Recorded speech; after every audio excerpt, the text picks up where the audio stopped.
Assalamualaikum warahmatullahi wabarakatuh. Siapakah sebenarnya Raja Namrud? Apakah ia benar-benar pernah hidup sebagai raja dunia pertama yang menentang Tuhan? Dari mana asal-usulnya? Dan bagaimana para ulama serta kitab-kitab tafsir menggambarkan sosok ini? Mengapa kisahnya masih menjadi pelajaran penting hingga hari ini? Di video kali ini kita akan menguraikan akar historis dan naratif dari tokoh bernama Namrud dalam pandangan Islam tanpa menjadikan mitos sebagai kebenaran mutlak, namun tetap menggali kedalaman riwayat secara kritis dan seimbang. Nama Namrud tidak disebutkan secara eksplisit dalam Al-Quran. Namun, kisahnya muncul dalam berbagai tafsir klasik, terutama saat menjelaskan ayat dalam Quran surat Al-Baqarah ayat 258 tentang seorang raja yang mendebat Nabi Ibrahim alaihissalam mengenai siapa yang menghidupkan dan mematikan. Mayoritas ulama tafsir sepakat bahwa raja tersebut adalah Namrud. Tafsir Ats-Tabari menjelaskan silsilah Namrud sebagai anak dari Kanaan bin Kushi bin Ham bin Nuh. Artinya, secara nasab, ia masih termasuk keturunan dari Nabi Nuh alaihissalam, tepatnya melalui putra Nabi Nuh yang bernama Ham. Dalam konteks sejarah Islam, setelah banjir besar pada masa Nabi Nuh, umat manusia kembali berkembang melalui anak-anaknya, dan Ham dianggap sebagai leluhur dari bangsa-bangsa di kawasan Afrika dan sebagian Asia Barat. Riwayat Ats-Tabari menjelaskan bahwa Namrud adalah raja besar pertama yang mendirikan kekuasaan formal dengan wilayah yang luas. Dalam tafsir Ats-Tabari disebutkan, Namrud bin Kanaan adalah orang pertama yang membangun kerajaan pasca banjir besar. Ia membangun kota Babil dan mengklaim dirinya sebagai Tuhan.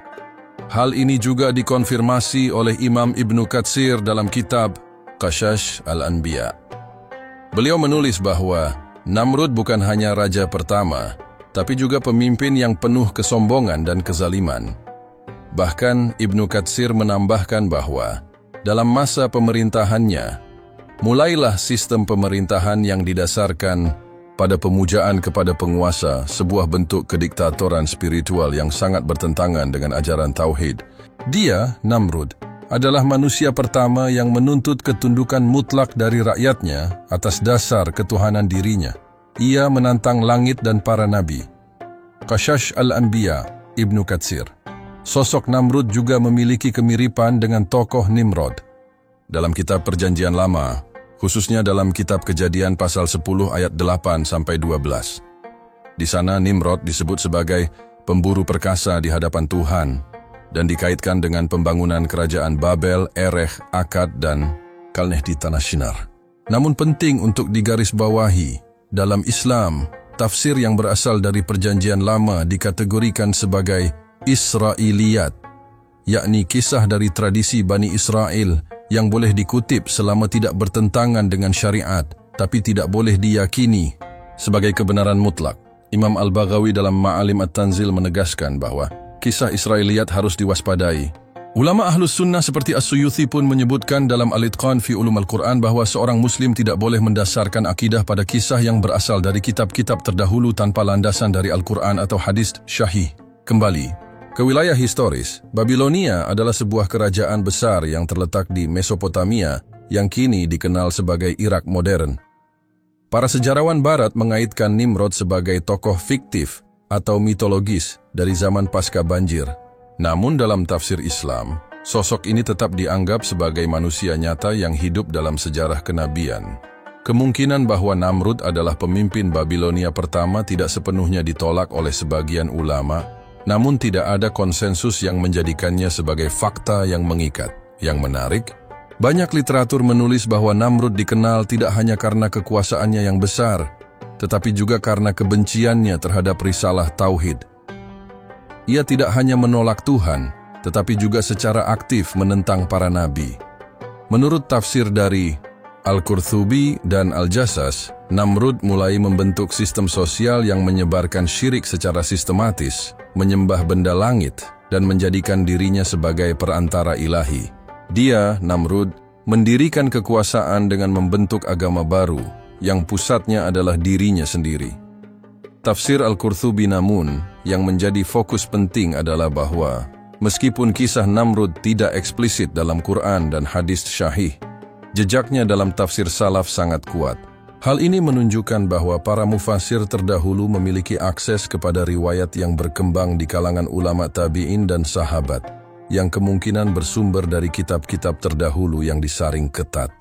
Imam Ibnu Taimiyah menyebutkan bahwa umat Islam boleh mengisahkan Israiliyat sebagai pelengkap, selama tidak dijadikan pijakan akidah dan tidak menyelisihi nash syar'i. Kisah dari Bani Israel boleh disebutkan untuk pelajaran, bukan untuk diyakini. Jika tidak bertentangan dengan Al-Quran dan Sunnah, maka boleh saja disebutkan. Majmu' Fatawa Ibnu Taimiyah. Namrud telah disebut sebagai sosok yang membangun kerajaan pasca banjir besar. Ia muncul bukan hanya sebagai pemimpin politik, tapi juga sebagai simbol awal dari manusia yang menolak tauhid dan menuhankan dirinya sendiri. Dan dari semua keagungannya, semua menanti satu hal. Bagaimana Namrud akhirnya menghadapi seorang pemuda yang membawa cahaya kebenaran. Seorang nabi muda yang tidak hanya mengguncang kerajaan duniawi Namrud, tapi juga mengubur egonya dalam satu debat yang membuatnya terdiam. Tapi sebelum perdebatan itu terjadi, sistem yang dibangun oleh Namrud telah tumbuh menjadi kekuasaan mutlak. Ia tidak hanya duduk di singgasana, tapi menguasai hati rakyatnya dengan rasa takut. Ia tidak hanya memerintah melalui hukum, tapi juga lewat simbol dan keyakinan palsu yang ia tanamkan secara perlahan. Babylon menjadi laboratorium kekuasaan absolut, di mana tak ada ruang bagi kebenaran selain suara yang keluar dari mulut Namrud sendiri. Dalam Quran Surat Al-Baqarah ayat 258, Allah Subhanahu wa Ta'ala berfirman, "Tidakkah engkau memperhatikan orang yang mendebat Ibrahim tentang Tuhannya karena Allah telah memberinya kerajaan? Ketika Ibrahim berkata, 'Tuhanku ialah yang menghidupkan dan mematikan,' ia berkata, 'Aku pun bisa menghidupkan dan mematikan.' Ibrahim berkata, 'Sesungguhnya Allah menerbitkan matahari dari timur, maka terbitkanlah ia dari barat.' Maka bingunglah orang kafir itu. Dan Allah tidak memberi petunjuk kepada orang-orang yang zalim." Mayoritas ulama tafsir seperti Al-Qurtubi, Ibnu Katsir, dan Al-Baghawi sepakat bahwa orang yang dimaksud dalam ayat itu adalah Namrud. Mereka menafsirkan bahwa Allah memberi contoh bahwa kekuasaan yang besar bisa membawa seseorang pada kesombongan paling dalam, hingga lupa bahwa dirinya adalah hamba. Tafsir Al-Jalalain menjelaskan bahwa kecongkakan Namrud muncul karena dua hal: kekuasaan yang absolut dan rasa ilusi bahwa dirinya berada di atas fitrah manusia. Ia menolak kebenaran bukan karena tidak mengerti, tapi karena merasa telah mencapai derajat yang melebihi manusia biasa. Namrud membentuk kekuasaan yang tidak mengenal oposisi. Ia membungkam siapapun yang menentangnya, baik melalui paksaan, propaganda, maupun pembunuhan.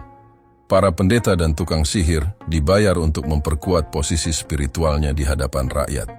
Ia membuat hukum yang memperkuat identitasnya sebagai Tuhan. Rakyat tidak hanya dilarang membantah, tapi juga diwajibkan menyembah. Dalam masyarakat Babilonia, bentuk-bentuk penyembahan kepada matahari, bintang, dan api menjadi bagian dari sistem yang ia tanamkan. Ini bukan hanya bentuk kesesatan ritual, tapi strategi politik. Namrud tahu kekuasaan tidak akan bertahan jika rakyat hanya tunduk pada hukum. Mereka juga harus percaya bahwa sang raja adalah perpanjangan dari langit. Dalam kitab Ihya Ulumuddin, Imam Al-Ghazali menyebut bahwa penyakit kesombongan adalah pangkal dari semua kehancuran hati. Ia menulis, "Sombong adalah hijab yang paling tebal antara seorang hamba dan Tuhannya. Dan tidak ada yang lebih pantas menjadi contoh penyakit ini selain raja yang mengaku sebagai Tuhan." Kesombongan Namrud bukan sekadar kesombongan intelektual, tapi kesombongan spiritual. Ia tidak hanya berpikir bahwa dirinya benar, tapi bahwa kebenaran itu berasal dari dirinya. Ia menciptakan kultus individu yang tidak jauh berbeda dari penguasa lain seperti Fir'aun, namun dengan cara yang lebih simbolik.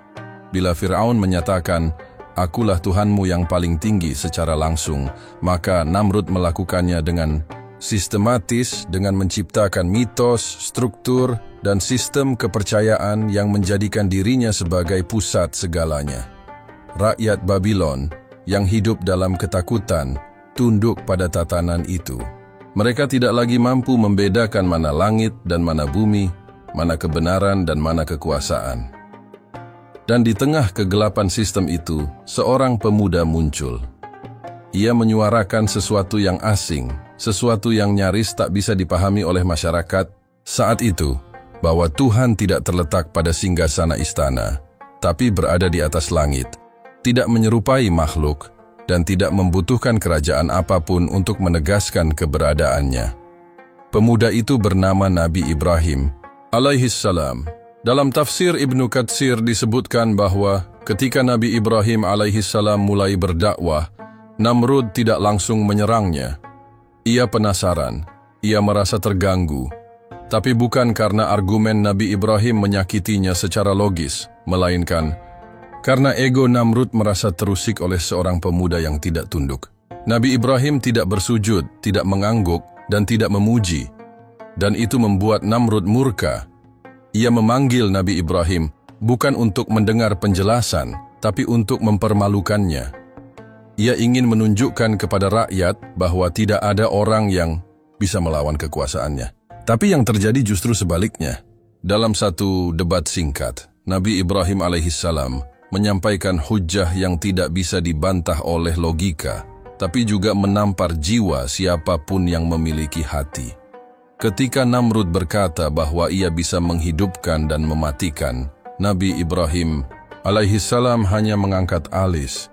Ia tahu orang yang sedang merasa berkuasa akan mengatakan apapun agar terlihat hebat.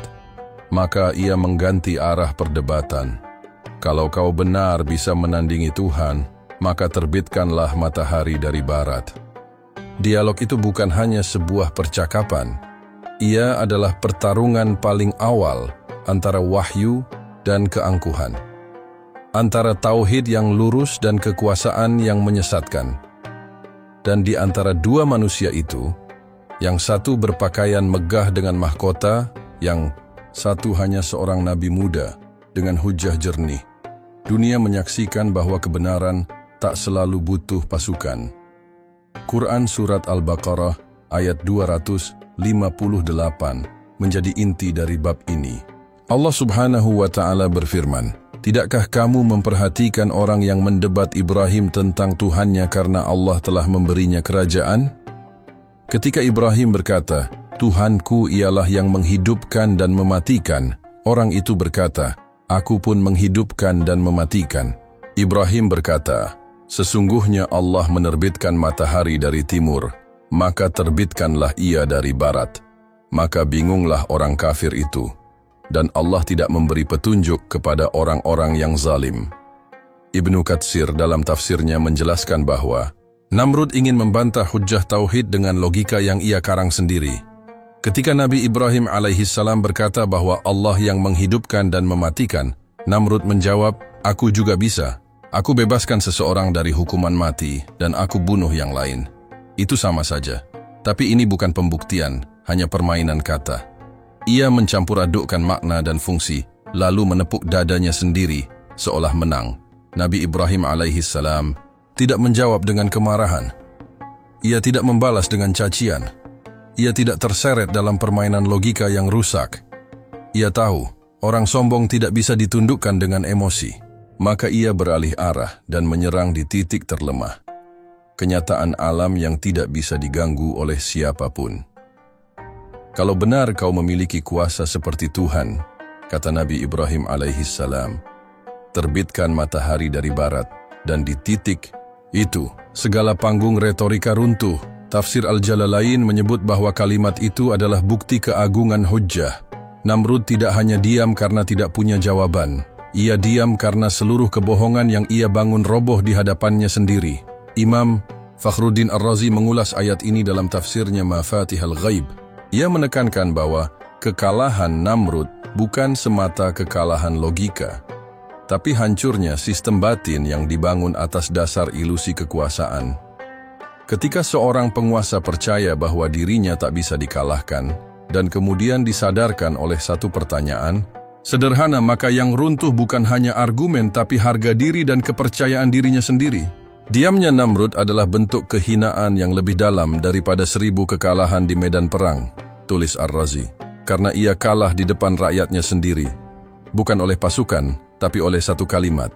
Hadis dalam Sahih Al-Bukhari menyebutkan bahwa Nabi Muhammad Shallallahu Alaihi Wasallam memuji hujjah para nabi terdahulu yang menyampaikan tauhid dengan penuh hikmah. Dan Nabi Ibrahim alaihi salam menjadi contoh yang paling terang dari ketegasan itu. Dalam kitab tafsir, para ulama sepakat bahwa ini adalah debat yang meletakkan fondasi dakwah dengan cara cerdas dan tanpa kekerasan. Tafsir Ats-Tsabari mencatat bahwa setelah perdebatan itu, Namrud merasa goyah. Tapi kekuasaan membuatnya terus menolak untuk mengakui kebenaran.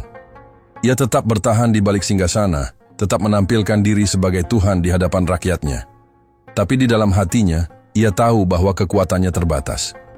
Dan itu adalah siksaan batin yang tidak terlihat, tapi terus membakar dari dalam. Babylon tetap berdiri. Istana Namrud tetap megah. Tapi setelah dialog itu, arah sejarah berubah. Nabi Ibrahim alaihissalam tidak hanya meninggalkan ruang debat sebagai pemenang. Ia meninggalkan luka di dalam dada seorang raja.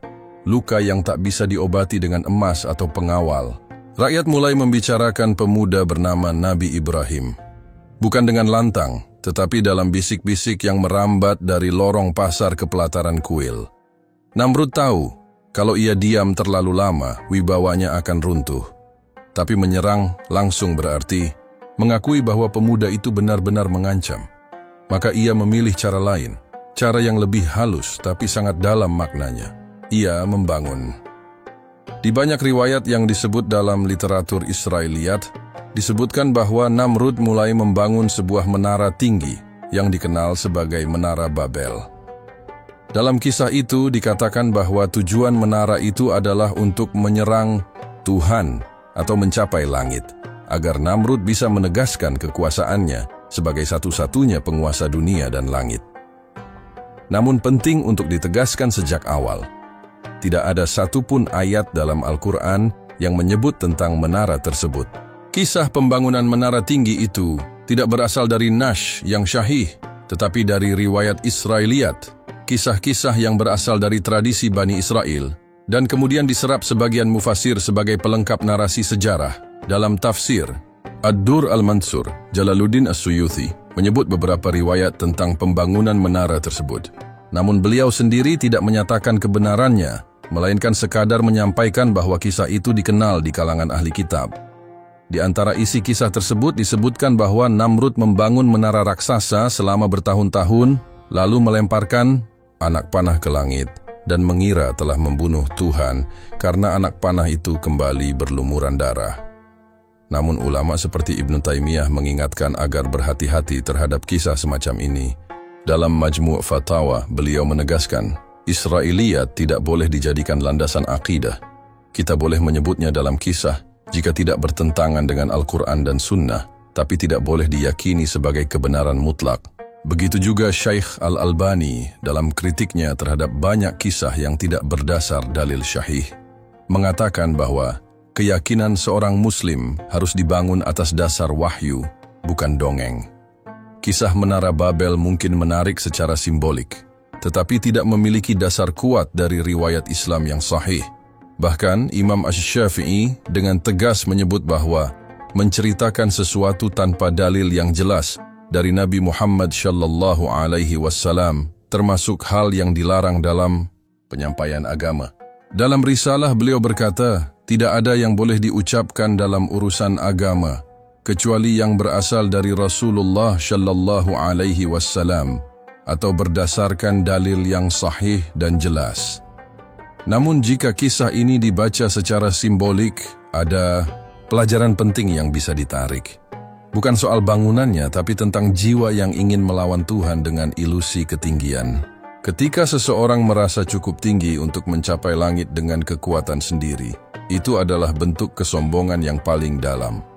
Fenomena ini tidak hanya terjadi pada Namrud. Sejarah dunia dipenuhi dengan penguasa yang membangun monumen besar untuk menunjukkan kekuasaan. Piramida Mesir, kuil-kuil Babilonia, hingga istana Romawi, semuanya dibangun bukan sekadar untuk fungsi, tetapi untuk menciptakan kesan abadi bahwa sang raja tak akan pernah mati. Ia akan dikenang. Ia akan terus hidup di balik batu-batu besar itu. Namrud pun tak jauh berbeda. Ia mungkin tidak pernah mengatakan secara terang bahwa ia ingin menyerang Tuhan, tapi tindakan membangun struktur tinggi itu, jika benar dilakukan, adalah bentuk proyeksi psikologis, bahwa ia ingin mengatasi keterbatasannya sebagai makhluk. Dalam tafsir para ulama, ketinggian tidak selalu dimaknai sebagai fisik.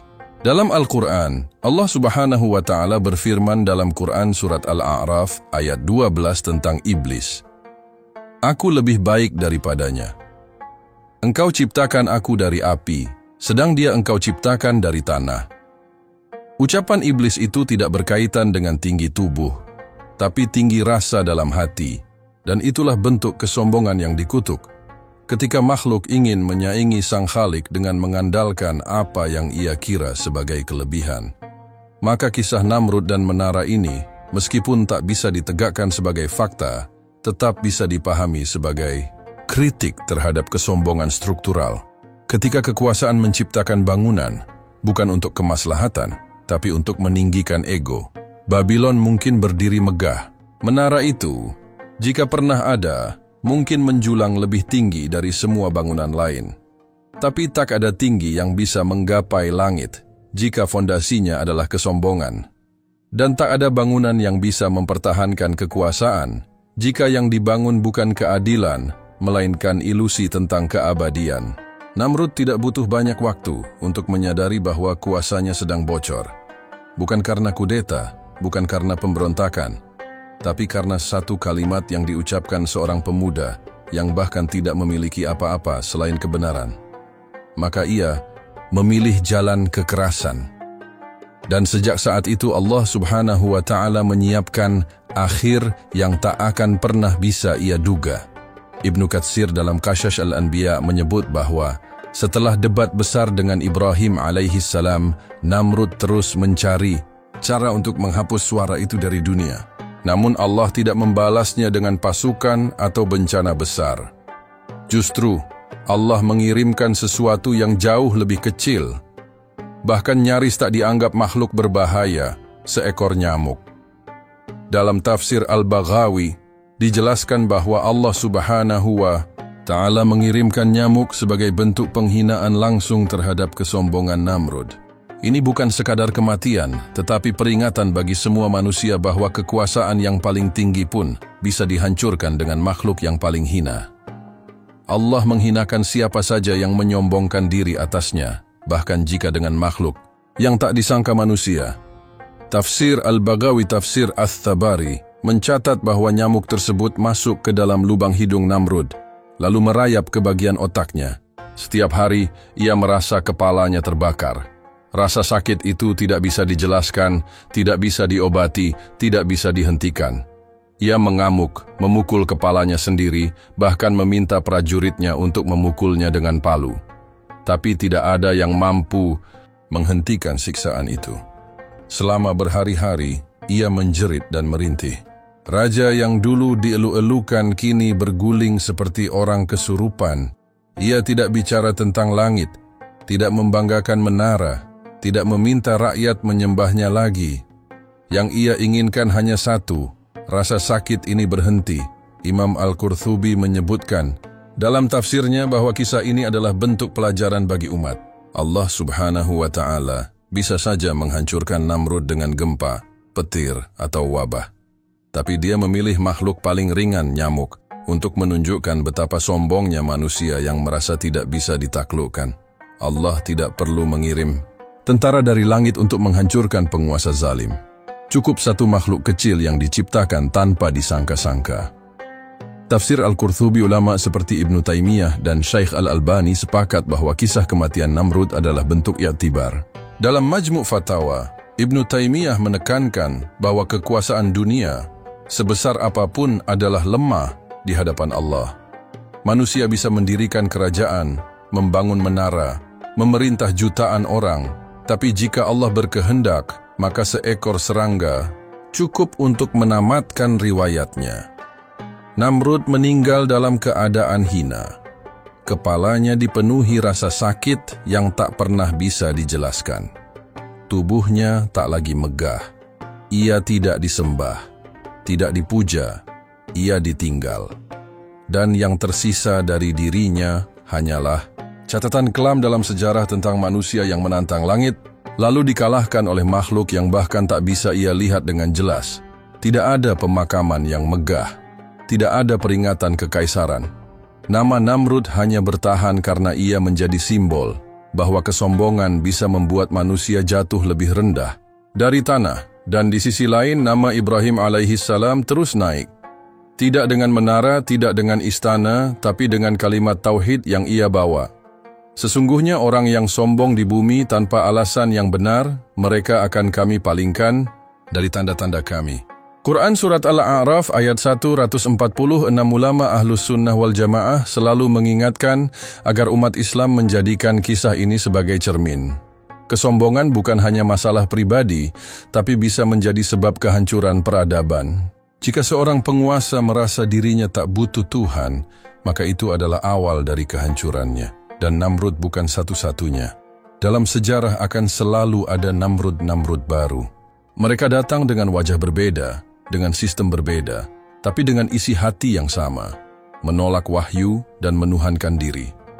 Kematian Namrud bukan hanya penutup kisah. Ia adalah pengingat bahwa kehinaan bisa datang dari arah yang tak disangka, dan kehormatan hanya milik mereka yang tunduk pada kalimat La ilaha illallah. Tapi di balik kehancuran itu, ada satu pertanyaan yang menggantung.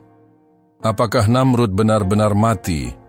Ataukah ia masih hidup di dalam sifat-sifat yang kini tumbuh dalam diri manusia yang mencintai kekuasaan lebih dari kebenaran? Dan jika nyamuk itu datang lagi, bukan untuk membunuh satu orang, tapi untuk menguji seluruh generasi, siapkah kita menghadapinya?